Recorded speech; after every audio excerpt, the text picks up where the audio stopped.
يا أيتها النفس المطمئنة ارجعي إلى ربك راضية مرضية.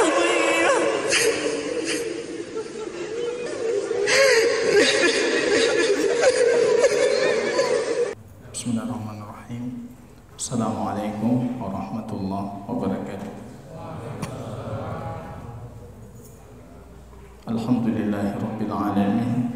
Nahmaduhu wa nasta'inuhu wa nastaghfiruh. Wa na'udzu billahi min shururi anfusina wa sayyiati a'malina. Man yahdihillahu fala mudilla lahu wa man yudlil fala hadiya lahu.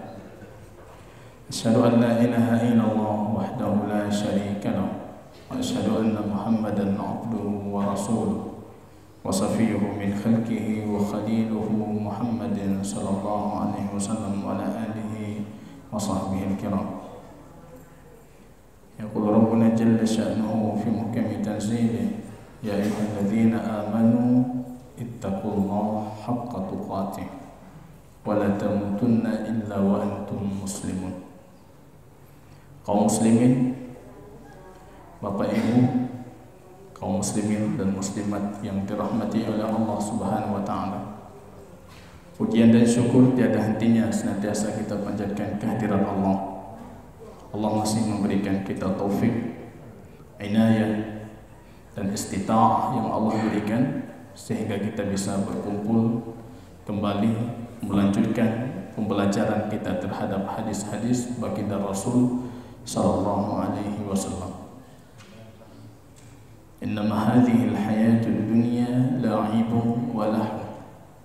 Jadi ketika ayat itu dibacakan oleh imam kita seolah-olah seperti pukulan keras sekali. Allah mengatakan innama hadhihi al-hayatud dunya la'ibun wa lahu. Kehidupan dunia kalian itu hanya saja la'ib, cuma main-main saja. Walah, cuma kelalaian saja. Kemudian Allah kuatkan, Allah tegaskan dengan 3 bentuk penegasan di kalimat selanjutnya. Wa innal akhirata lahiyal hayawan. Dan sesungguhnya akhirat itulah hewan. Hewan itu dalam bahasa Arab kalau kita artikan kehidupan yang nyata, kehidupan yang pasti. Kalau bukan itu, kalau bukan tujuannya akhirat, maka itu la'ibun wa lahu. Dalam hadis yang lain, baginda Rasul menafikan yang bukan la'ibun wa lahun dzikrullah wa mawala. Menyebutkan Allah, berzikir menyebut Allah, mengkaji ayat Allah dan apapun yang berkaitan dengannya. Mudah-mudahan ini yang kita lakukan untuk menunjukkan kalau kita hidup di dunia ini bukan cuma sebatas la'ibun wa lahu. Maka para ulama terdahulu menghabiskan umurnya dihabiskan. Ada di antara mereka yang tidak berkeluarga, hanya saja berikhtiar menghabiskan umurnya untuk ilmu. Pernah suatu ketika Imam At-Tabari memanggil para muridnya bertanya, "Kam taqdiruna an taktubu min at-tafsir?" Berapa yang kalian sanggup tulis dari tafsir Quran? Para muridnya ini mendengar pertanyaan dari Imam Tabari. Mereka mulai berpikir, berapa kita sanggup yang kita tulis? Untuk tulis saja berapa kalian sanggup? 300,000 safha waraqah. 300.000 lembar sanggup. 300.000 lembar. Kalau kalian sanggup, saya punya ilmu. Ilmu punya, tinggal kalian sanggup tulis tidak? Muridnya mengatakan dzalika fima tafna bihil a'mar. Kalau itu kita tulis, umur kita habis untuk menulis itu saja. Mungkin jawaban kita sama, Pak. Dzalika fima tafna fihil a'mar. Itu umur kita habis ke situ aja. 300.000 lembar waraqah. Tulis dulu seperti tulis di zaman dahulu, bukan seperti di zaman kita. Nisbah, kalau setengahnya la ya imam, tidak sanggup. Ini habis umur kita. Wa rubu'ahu faktub. yang akan aku berikan kepada kalian seperempatnya saja. Seperempatnya saja itu yang kita lihat hari ini, tafsir Imam Tabari hampir 20 jilid. Wa kam taqdiruna an taktubu min at-tarikh? Berapa kalian sanggup untuk menulis dari sejarah? Mau sejarah dari mana? Dari awal Adam sampai akhir dunia, berapa kalian sanggup? 300,000 waraqah, 300,000 lembar sanggup? Dari kafima tafna bihil amal. Ini habis umur kami. Beliau matikan rubu'ah. Kalau seperti itu, seperempatnya saja. Itu Tarikh Kabir Imam At-Tabari. Mereka menghabiskan umurnya karena mereka tahu yang tidak la'ibun walahun, yang bukan bermain dan berlalai, itu yang menyibukkan dirinya dengan keilmuan, dengan zikrullah wa mawalah, dengan zikrullah ataupun apa yang berkaitan dengan zikrullah. Itu yang bukan la'ibun walahun. Kalau bukan itu la'ibun walahun. Termasuk imam kita, pengarang kitab kita ini Bulughul Maram, Imam Ibnu Hajar Al-Asqalani. Mungkin hampir tidak ada kaum muslimin yang tidak mendengar nama beliau. Wafat termasuk di antara para ulama yang diberikan umur panjang, tapi meninggalkan keberkahan yang banyak. 150 lebih buku beliau tinggalkan. 150, Pak. Bahkan minggu kemarin kita mengatakan anaknya wafat di wabah taun, 3 putrinya wafat di wabah taun. Beliau tidak berakhir taun kecuali sudah mengarang atau mengeluarkan 1 buku tentang taun. Imam Ibnu Hajar. Kitabnya diterima oleh seluruh kaum muslimin dengan beda madhabnya, dengan beda alirannya, beda manhajnya. Tapi kalau kitab Imam Ibnu Hajar semua menerima. Fathul Bari, Sahih Bukhari sangat terkenal bagi kita. Bulughul Maram sangat terkenal bagi kita. Semua funun ilmiah, semua cabang keilmuan Islam beliau punya karya di situ. Ini jamaah rahimani wa rahimakumullah. Semua kita akan diminta pertanggungjawaban terhadap umur yang kita punya. Waktu yang sudah Allah berikan, masa yang sudah Allah berikan, itu akan diminta pertanggungjawaban. Jamaah rahimani wa rahimakumullah. Pembahasan kita sesuai pengumuman yang tadi diumumkan, kita masih melanjutkan pembahasan al-udhiyah, berkurban berdasarkan hadis-hadis baginda Rasul sallallahu alaihi wasallam yang dihimpun oleh Imam Ibnu Hajar dalam kitab Bulughul Maram. Pada pertemuan yang lalu, minggu yang lalu, kita menjelaskan hadis Anas bin Malik dan hadis Aisyah yang menceritakan bagaimana tata cara berkurbannya baginda Rasul sallallahu alaihi wasallam. Di situ saya ingin menyimpulkan beberapa poin. Salah satu di antara poin itu madhabnya Imam Malik yang mengatakan kurban terbaik itu kibas, domba jantan yang bertanduk dan warnanya itu hitam bercampur putih. Bertanduk, gemuk, indah nampaknya. Jadi kalau dilihat indah, menyejukkan mata, gemuk dan berharga, itu kurbannya baginda Rasul. Maka Imam Malik mengatakan karena pegangan beliau itu pengamalan baginda Rasul dan pengamalan penduduk Madinah. Maka beliau lebih merajihkan, mengafdalkan, lebih afdal Anda berkurban dengan domba jantan dibandingkan Anda patungan 7 orang untuk membeli lembu. Ini beda dengan madhab Imam Salasah, termasuk madhab Imam Asy-Syafi'i yang mengatakan lebih baik lembu walaupun 7 dibandingkan domba 1 orang. Mereka berdalil dengan hadis kita pergi sholat Jumat. Siapa pergi di jam pertama, di waktu pertama, maka pahalanya seperti pahala orang berkurban unta. Di jam kedua pahalanya seperti orang berkurban lembu. Turun-turun sampai 1 butir telur. Imam Malik akan mengatakan ini yang dimaksud dengan kurban, bukan kurban udhiyah. Karena dalam kurban kita tidak berkurban dengan telur, kita tidak berkurban dengan ayam. Artinya ini pembahasan kurban lain. Kemudian kurban 7 orang tidak akan sama dengan kurban 1 orang. Yang dimaksud dengan kurban mendapatkan pahala 1 lembu, 1 unta, itu 1 orang, 1 lembu, 1 unta. Tidak bagi 7. Makanya baginda Rasul dalam hadis Aisyah yang lain ketika Hajjatul Wada, mereka di Mina, baginda Rasul pernah berkurban dengan 1 lembu sendiri. Maka yang sampai hari ini masih saya cari Kalau ada masukan kita persilahkan. Pernah tidak baginda Rasul patungan 7 orang 1 lembu? Patungan pernah tidak baginda Rasul? Boleh, ada hadisnya membolehkan. An sab'atin kata baginda Rasul, untuk 7 orang 1 badanah ataupun 1 lembu boleh. Yang kita tanyakan ini bercerita tentang afdaliyah.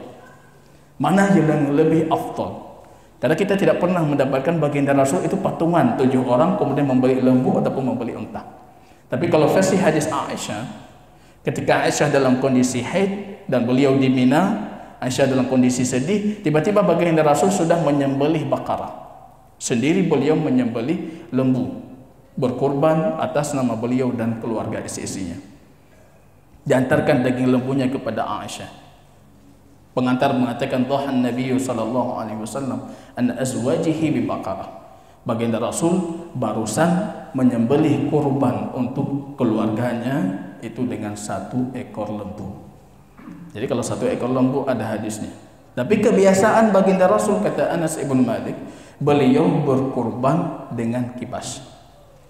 Jadi domba jantan. Domba jantan dengan sifat yang kita sebutkan. Kemudian juga kita menjelaskan bagaimana cara baginda Rasul mengeksekusi kurban. Bagaimana cara beliau menyembelih. Kita mengatakan disunnahkan kita menyaksikan kurban, dan disunnahkan dan lebih disunnahkan kita menyembelih kurban dengan tangan kita sendiri. Wa yudhhihi biyadihi, dan baginda Rasul menyembelihnya dengan tangannya. Bahkan saya menguatkan pada pertemuan yang lalu hadis dasar dari Abu Musa al-Asy'ari. Ketika putri-putrinya ikut berkurban, beliau meminta putri-putrinya beliau minta untuk menyembelih sendiri. Maka ini jamaah rahimani wa rahimakumullah, kita masih punya kelapangan waktu, yang mau belajar menyembelih silahkan. Jadi pandangan makruh perempuan menyembelih itu pandangan yang sangat marjuh, artinya tidak bisa dikuatkan dengan dalil. Perempuan boleh menyembelih, tidak makruh. Kemudian juga ada anjuran dari hadis Aisyah untuk berdoa selepas mengeksekusi kurban. Selesai kita sembelih, kita angkat tangan kepada Allah, berdoa, Allahumma taqabbal. Doa baginda Rasul, ya Allah terima. Kalau Rasul saja berdoa, apalagi kita tentunya harus lebih untuk berdoa. Allahumma taqabbal min Muhammad. Ya Allah terima dari Muhammad. Wa ali Muhammad, terima dari keluarga Muhammad. Wa min ummati Muhammad, dan terima dari seluruh umat Muhammad. 1 kurban atas nama Anda, atas nama yang memiliki kurban. Jangan ibu-ibu kalau kurbannya punya ibu, ibu serahkan ke bapak atas nama bapak, jangan. Pahalanya beda.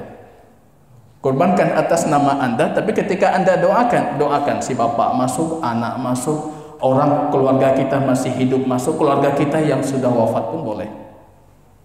Ataupun seperti doa baginda Rasul, ummati Muhammad, di ujungnya semua umat Muhammad dapat.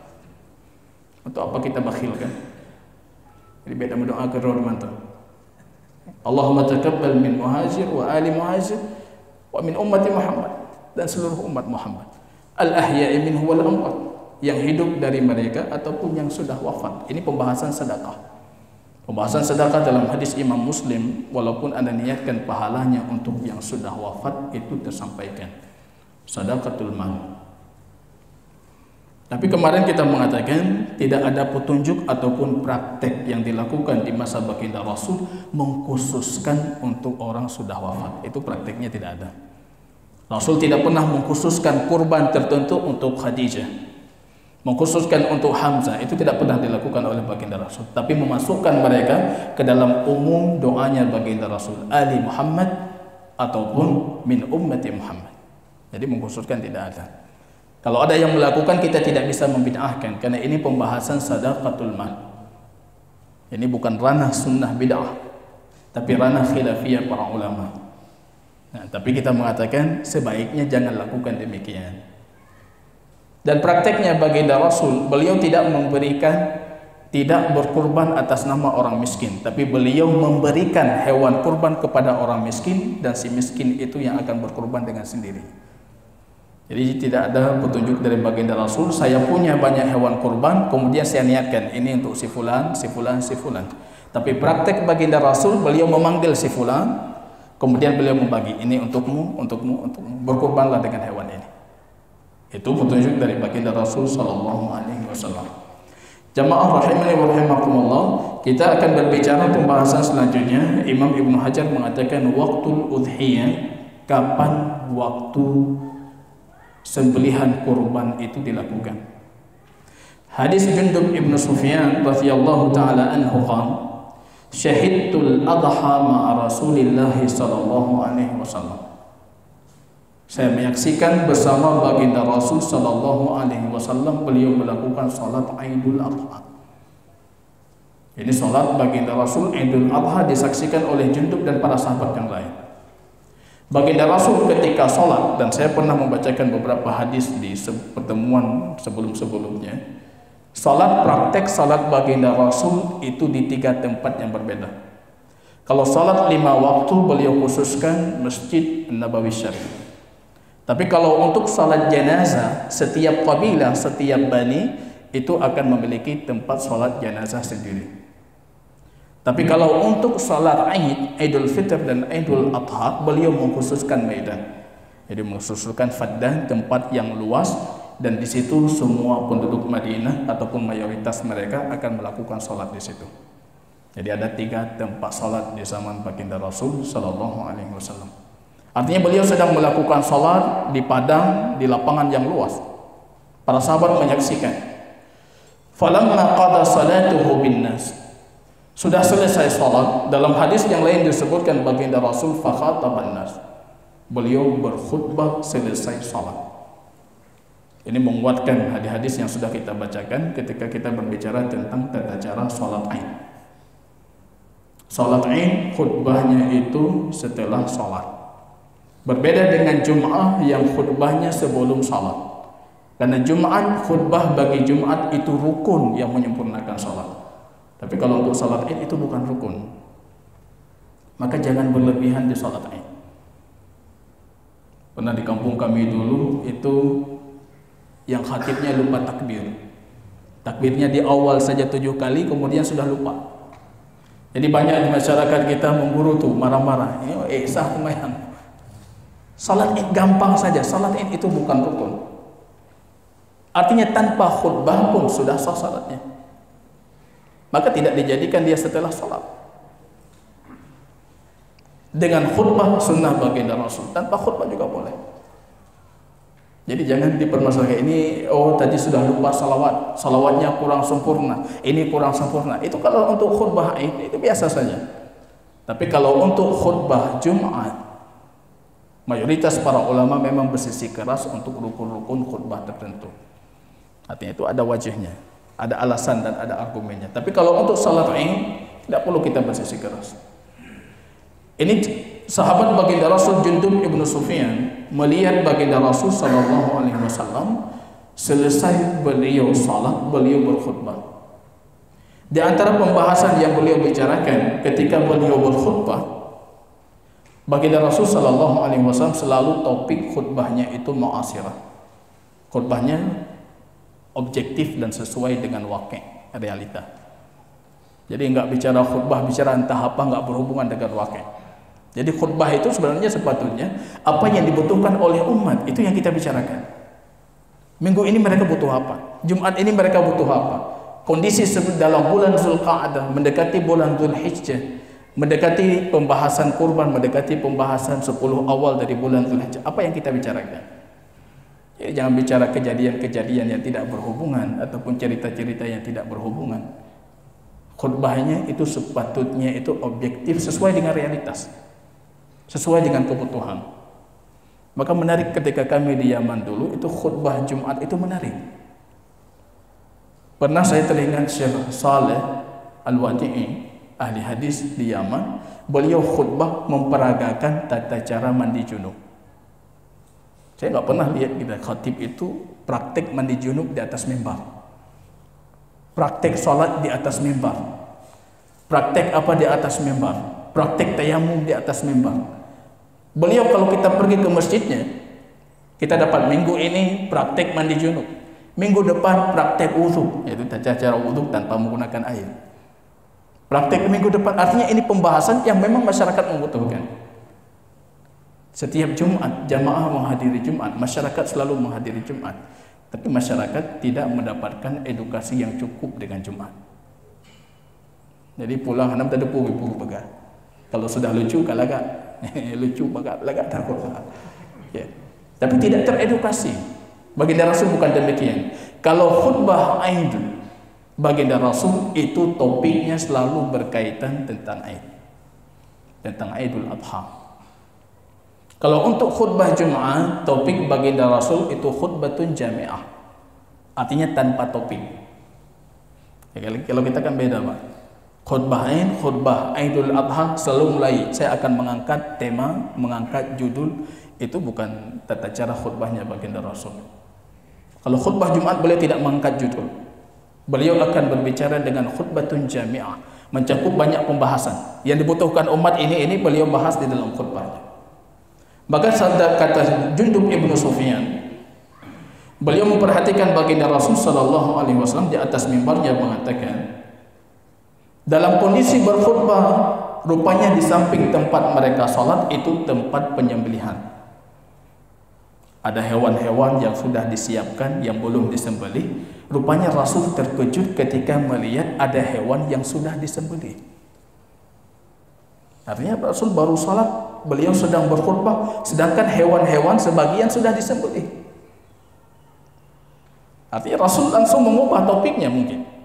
Langsung pembahasannya, ini yang harus kita bahas. Ini hukum yang mereka butuhkan. Maka Rasul sallallahu alaihi wasallam bersabda mengatakan, "Man dzabaha qabla shalah falyadhbah syatan makanaha." Dalam hadis yang lain beliau mengatakan, "Fa innaha syatu lahmin." Siapa yang sudah menyembelih sebelum salat, maka sembelihannya itu bukan udhiyah, bukan kurban. Itu tadi bukan kurban.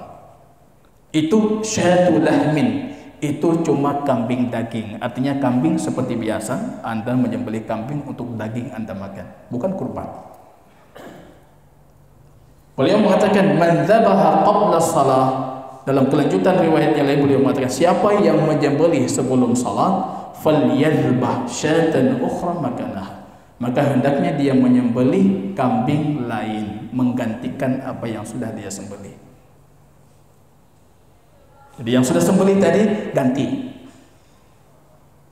Sebagian para ulama memahami dari teks wajib menggantikan. Mereka memahami artinya kurban Aidul Adha itu wajib. Kalau tidak diwajibkan menggantikan. Ketika Rasul mengatakan siapa yang sembelih sebelum salat, maka dia harus menggantikan dengan kurban yang lain. Maka jumhur, mayoritas ataupun madhabnya Hanafiyah, termasuk yang dikuatkan oleh Syekh Islam Ibn Taimiyah, mereka mengatakan kurban itu hukumnya wajib. Kenapa wajib? Karena baginda Rasul mengatakan siapa yang menyembelih sebelum salat, maka dia wajib menggantikan. Tapi mayoritas para ulama termasuk Imam Syafi'i mengatakan ini konteksnya jangan dipahami demikian. Ini sama kasusnya seperti misalnya ada seorang laki-laki di antara kita, ada yang salat ratibah duha, salat duha sebelum matahari itu terbit. Kadang-kadang sebagian jamaah kita, saya perhatikan hal demikian, kita setelah kajian matahari belum terbit ataupun belum setinggi tombak kalau ditancapkan, sudah salat duha. Kita akan mengatakan Anda wajib mengganti setelah matahari terbit. Ini bukan karena duha itu berhukum wajib, tapi karena faktor Anda sudah melakukan tapi Anda tidak berpahala, maka Anda harus menggantikan supaya Anda mendapatkan pahalanya. Maka konteks hadis dipahami demikian, kata Imam Syafi'i. Rasul ketika memperhatikan ini sudah ada hewan yang sudah disembelih, beliau mengatakan falyadhbah syatan ukhra makanah. Siapa yang sudah menyembelih maka hendaknya dia ganti dengan yang lain. Ini menariknya, zaman para sahabat itu mereka tidak berkeluh kesah terhadap hukum syariat. Mereka ganti selesai. Karena mereka tahu muara hukum syar'i itu satu, baginda Rasul. Hukum syar'i masdarnya, referensi utamanya satu, baginda Rasul. Kalau Rasul sudah memutuskan, artinya itu hukumnya. Jadi mereka tidak ada satupun kita dapatkan periwayatan hadis ini yang banyak sekali jalurnya, Tidak ada satupun bentuk jalur yang menunjukkan kalau ada para sahabat yang berceloteh ataupun para sahabat yang mengkritisi baginda Rasul. Cuma satu kasus Abu Burdah, pamannya Barra ibnu Azib, sahabat baginda Rasul. Abu Burdah, beliau mengatakan, ya Rasulullah, dabatuha qabla salah. Aku termasuk dari mereka, tapi aku bukan sembelih itu. Aku tadi di rumah sebelum pergi salat. Ini kasus Abu Burdah, rupanya sebelum pergi salat, beliau dapati anaknya, sepertinya perasaan beliau mengatakan, jangan sampai anakku itu melihat daging dari orang lain. Dia kenyang dulu dengan daging di rumah, baru dia berangkat salat, akhirnya dia tidak punya kebutuhan untuk daging. Beliau kenyangkan anak dan istrinya dengan daging. Kemudian jika beliau memperhatikan, dalam satu riwayat yang lain disebutkan, rupanya tetangganya itu juga dalam kondisi fakir dan butuh daging. Jadi niatnya baik sekali Abu Burdah. Ingin berangkat pagi menuju salat Idul Adha, beliau perhatikan ada keluarga yang butuh daging. Ini jangan sampai tetangga saya, anak saya pergi salat dalam kondisi ya kalian daging kau, butuh terhadap daging orang lain. Saya harus kenyangkan mereka. Apa yang beliau lakukan? Beliau sembelih hewan yang terbaik yang beliau miliki. Beliau sembelih dan beliau niatkan itu kurban. Maka ketika datang sabda baginda Rasul, man dzabaha qabla shalah, yang sudah menyembelih sebelum salat, maka hendaknya dia mengganti dengan sembelihan yang lain. Abu Burdah mengatakan, ana dzabahtu qabla shalah. Aku sudah menyembelih sebelum salat. Beliau ceritakan dalam riwayat yang lain, beliau ceritakan secara panjang lebar alasan kenapa beliau sembelih sebelum salat. Beliau tidak mengkritisi hukum baginda Rasul. Yang beliau tanyakan, saya tidak punya hewan lain. Yang lain nggak ada yang cukup umur sesuai syarat, saya tidak memilikinya. Yang saya miliki illa dajuna, dalam satu riwayat Imam Nasai beliau mengatakan, kecuali satu hewan, satu domba di rumah kami, dan itu domba yang paling saya sayangi. Kalau daj itu dalam bahasa Arab artinya hewan yang kita pilih dari banyak yang kita miliki. Hewan itu selalu membersamai kita. Jadi ada pengembala, pasti ada satu hewan yang paling dia sayangi, sering dibersihkan, sering bersama dia. Dajuna sering melingkari rumah yang mempunyainya. Itu arti dari daj. Beliau mengatakan jaz'atun minal ma'as. Jaz'ah itu artinya umurnya 6 bulan. Dalam riwayat, dalam beberapa penafsiran dia sebutkan umurnya belum sampai 1 tahun. Kalau jaz'atun minal dha'an, dari domba, umur 6 bulan lebih sudah bisa untuk dikurbankan. Kalau domba, beda dengan kambing. Tapi yang Abu Burdah miliki, ini jaz'atun minal ma'as. Jadi umur kurang dari 1 tahun, tapi dari kambing, bukan dari domba. Secara hukum Islam ini tidak cukup umur untuk dijadikan kurban. Jadi kalau kambing kita itu di bawah 1 tahun belum cukup. Tapi kalau domba 6 bulan ke atas itu sudah diberikan keringanan dalam syariat. Memang perkembangannya akan beda. Maka beliau mengatakan, Abu Burdah, ya Rasulullah, saya tidak punya hewan kurban lain. Yang saya punya cuma jaz'atun minal ma'as. Ayyujzi anni, apa ini cukup untukku bisa jadi kurban? Yang lain tidak punya. Yang saya punya cuma ini. Baginda Rasul sallallahu alaihi wasallam mengatakan, dhahi bihi wa la yujzi an ahadin ba'dak. Cukup engkau berkurban dengan hewan itu, tapi tidak akan diterima dari selain dirimu. Jadi menyatanya nal binatang lainnya hendak diterima. Khusus untuk Abu Burdah. Para ulama memberikan pentaklilan, argumentasi banyak sekali kenapa cuma diberikan keringanan untuk Abu Burdah.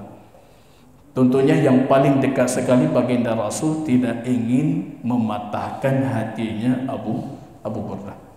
Coba anda lihat, ada sahabat niatnya baik sekali.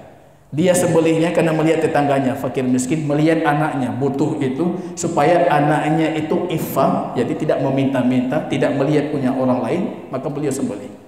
Niatnya baik dan beliau tidak memiliki yang lain. Maka baginda Rasul SAW mengatakan, dhahi bihi.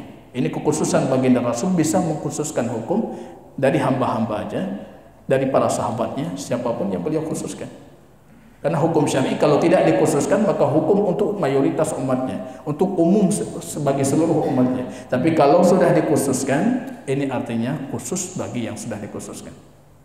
Jadi kalau jas'atun minal ma'as, kambing yang umurnya kurang dari 1 tahun, itu dari kita tidak diterima.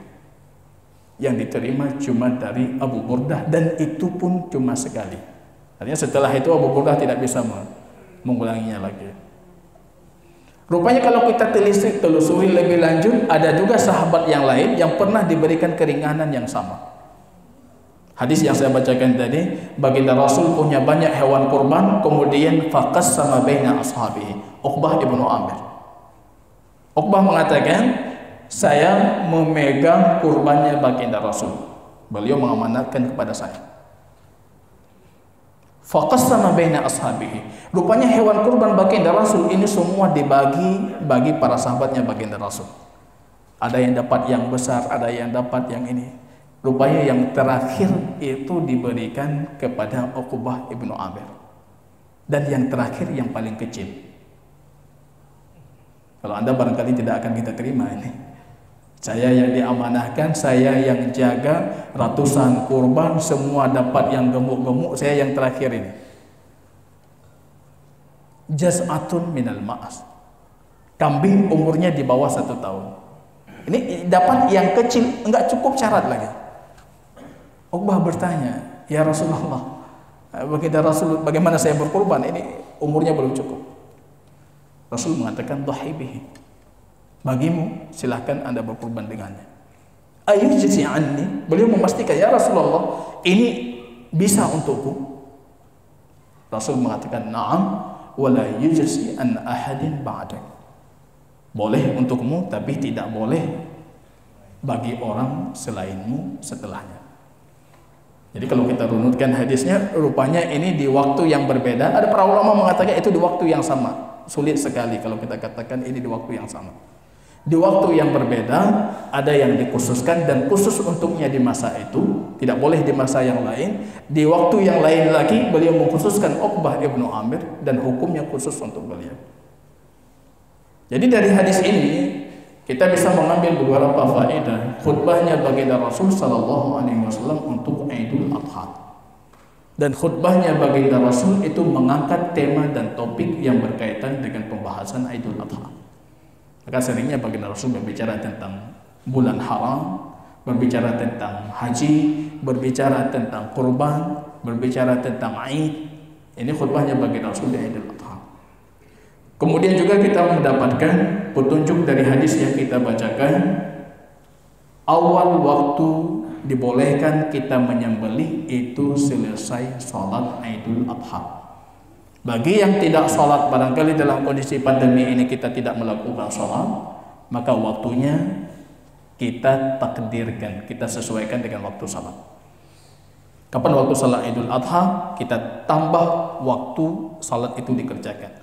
Mungkin 10-15 menit sholat sudah dikerjakan, artinya itu sudah boleh kita melakukan.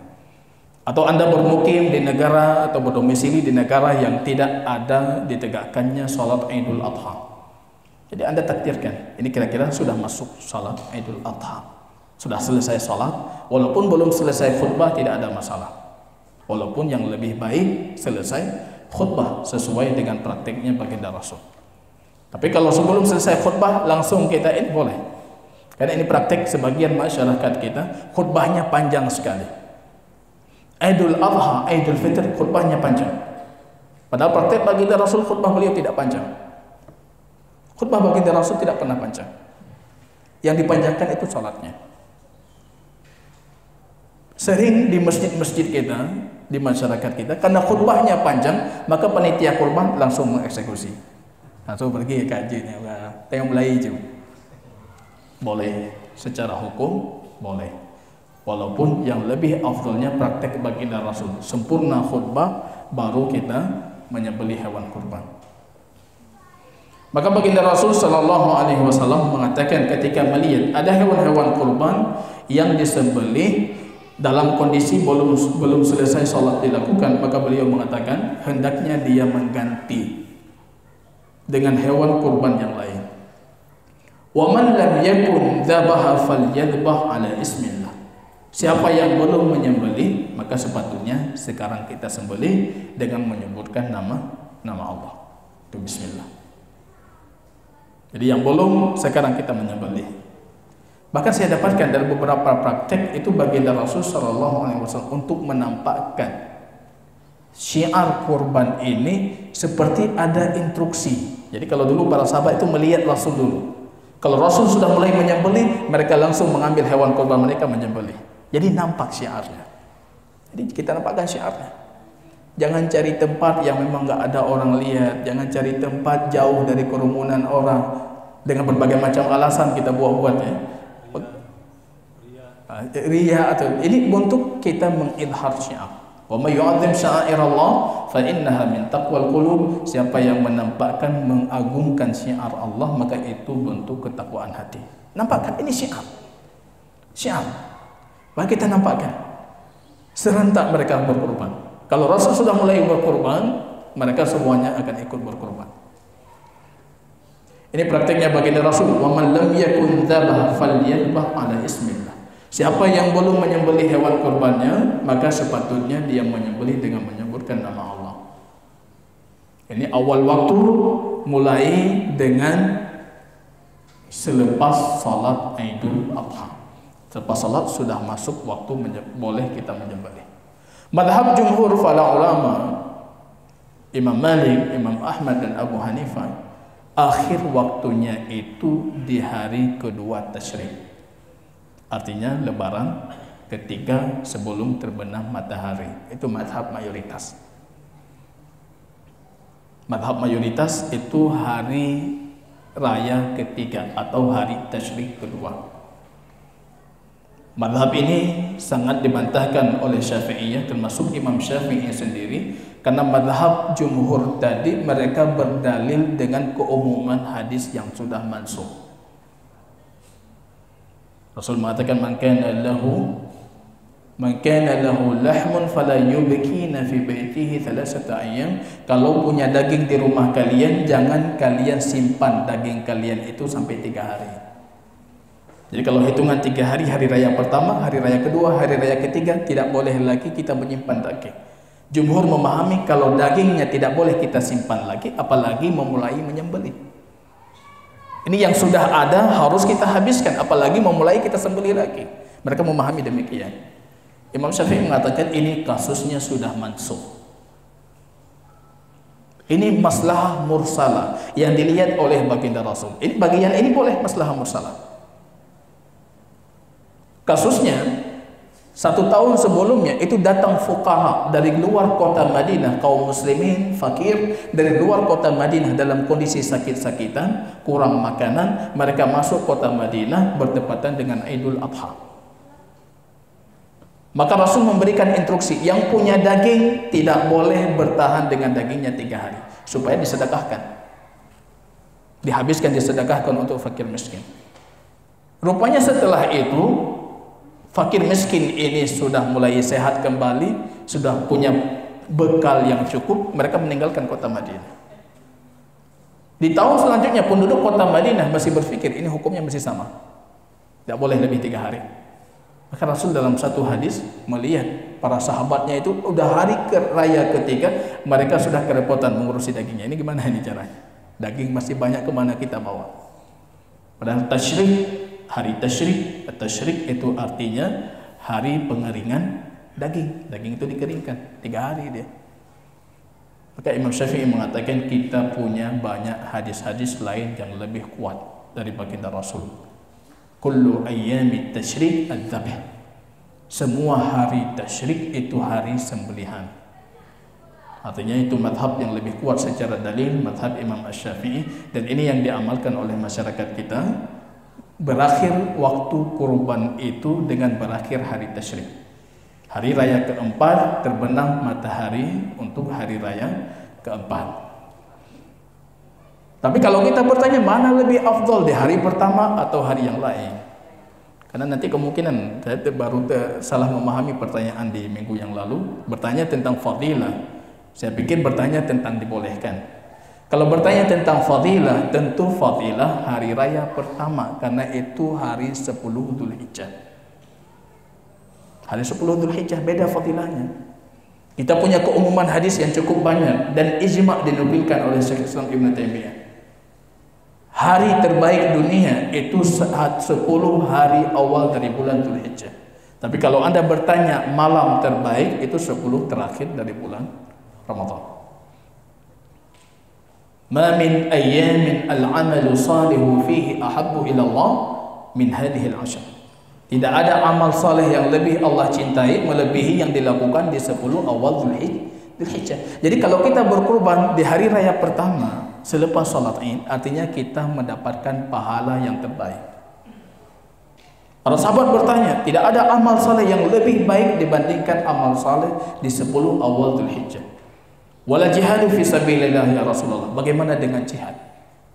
Kami tahu jihad yang paling agung, tidak ada yang bisa menandingi jihad. Bagaimana dengan jihad? Rasul mengatakan walal jihad.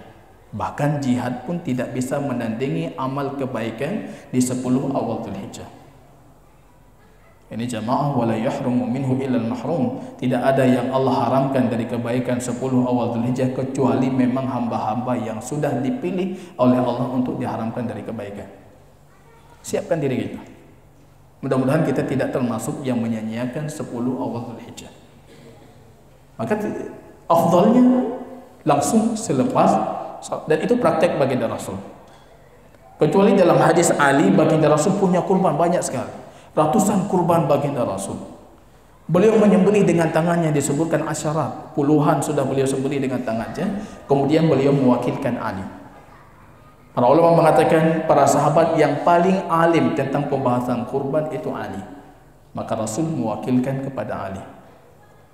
Jadi kasusnya berbeda dengan kita. Kalau hari ini kita memilih al-gojo kurban itu bukan dari kalangan alim, bukan dari orang yang paham, tapi orang yang memang kerjanya itu menyembelih. Jadi bukti kita beli bagonya di kaca cowoknya. Akhirnya sunnah-sunnah tadi tidak kita dapatkan. Ya, nyobot gonyan, buat tungku fulan, artinya kita untuk tungku fulan. Padahal prakteknya Anda menyembelih sendiri. Kalau Anda tidak mampu, Anda cari orang yang lebih fakir, yang Anda aman terhadap kurbannya, dan itu pun dalam kondisi kurban yang banyak.